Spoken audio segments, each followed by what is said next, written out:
Y bueno, y dejamos para los minutos finales, ¿no? El comentario con el que habitualmente abrimos el programa, y que tiene que ver con que estamos llegando hacia el final de este año, estamos ya faltando horas para, para que llegue la Nochebuena y la posterior Navidad. Y la verdad que desde lo político, este ha sido un año que ha traído muchas cosas, ¿no? Muchas sorpresas, si se quiere, en algunos temas. Pero fundamentalmente creo que lo que ha dejado este año ha sido el hecho de que un gobierno, lo primero que habría que decir es que un gobierno no peronista puede completar el mandato. Y eso, en un país como el nuestro, no es menor. Alguien dirá, sí, bueno, pero la verdad que lo tenemos que destacar. ¿Por qué? Porque históricamente nunca un gobierno que no haya sido peronista había logrado poder completar su mandato. No nos vamos a la historia más antigua, hablemos de la historia contemporánea, hablemos desde el año 83 acá a la fecha. Raúl Alfonsín no pudo terminar su gobierno. Recordemos que Raúl Alfonsín inicia su gobierno en el año 1983 con 6 años de mandato, porque en esa época los mandatos presidenciales duraban 6 años. Y Alfonsín no pudo completar su gobierno. A raíz, bueno, de la crisis, por un lado la crisis económica, pero también por otro lado porque hubo diferentes factores que conspiraron contra la posibilidad de que Alfonsín pudiera terminar su mandato. El peronismo, particularmente un peronismo que estaba absolutamente dolido después de haber sido desplazado del poder en el 83 en la elección, cuando le gana Alfonsín a Luder, usando al sindicalismo como mascarón de proa, con una figura muy dura en ese momento del sindicalismo, como era Saúl Ubaldini, no tuvieron compasión con el gobierno de Alfonsín, no le dieron tregua.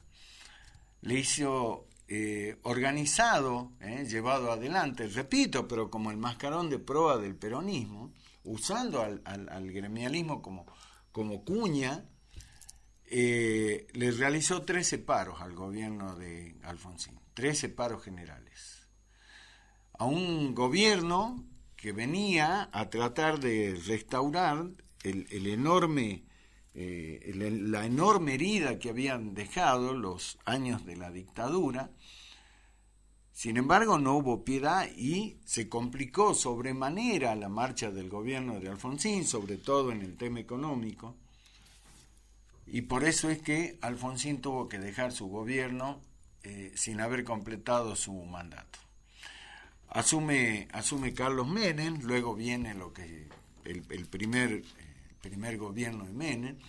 Luego, por la propia presión del peronismo, se lleva adelante lo que se conoció después como el Pacto de Olivos, que fue este acuerdo al que arribaron Alfonsín y Menem, para permitir la reelección de Carlos Saúl Menem.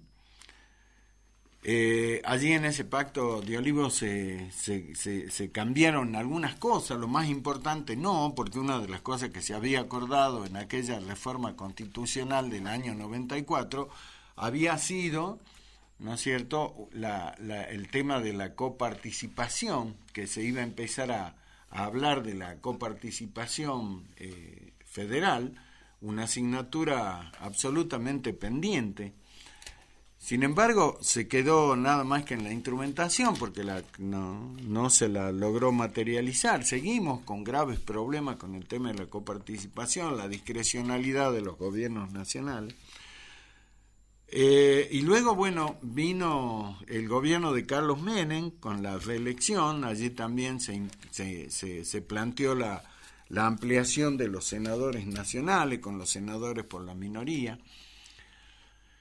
Y llegamos al gobierno de la Alianza.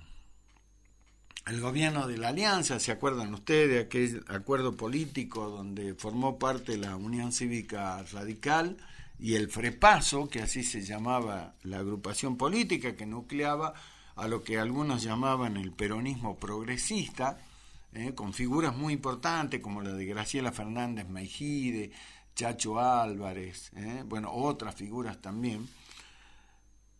Y la Unión Cívica Radical y el FREPASO terminan conformando la Alianza. Y la Alianza era una gran expectativa de gobierno que había para terminar con el tema del menemismo.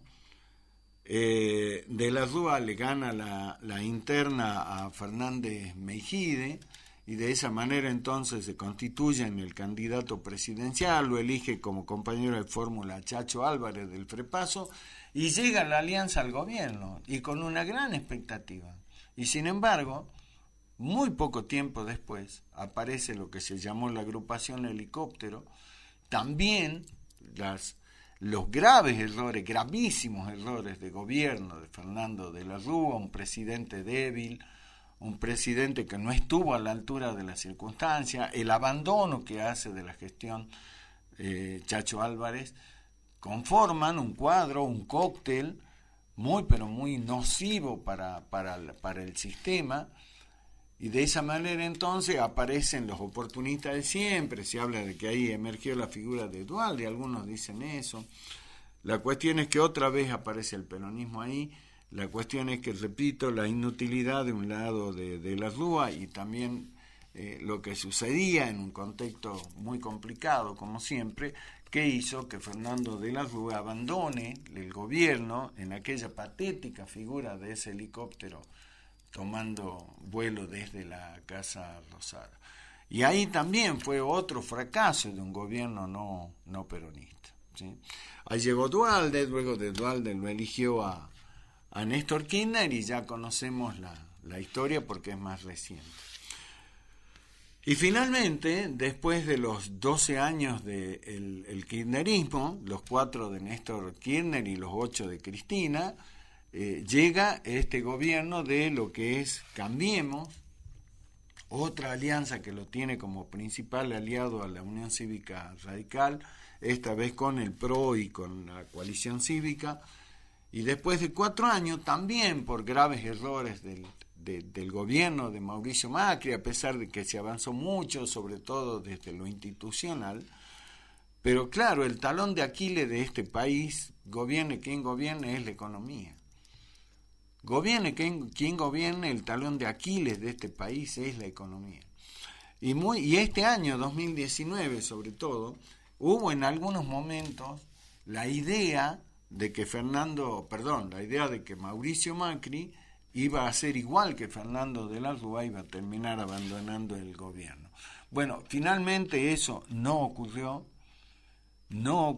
y por eso es que Mauricio Macri logra completar su mandato constitucional, hace la entrega del mando como corresponde y dejará para la historia que juzgue cómo fue sus 4 años de gestión.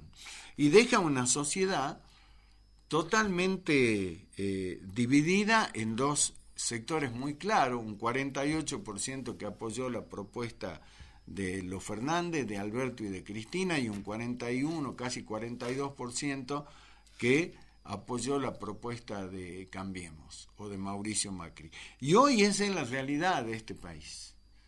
Hoy hay una mitad que está apoyando, o al menos en las urnas lo hizo, ahora habrá que ver si lo sigue haciendo por las últimas medidas que se han tomado, pero digamos que sí, y otro porcentaje muy importante que está absolutamente en la vereda del frente, lo que de alguna manera garantiza esta falta de hegemonía absoluta por parte del gobierno de Alberto Fernández, garantiza la necesidad de buscar consensos.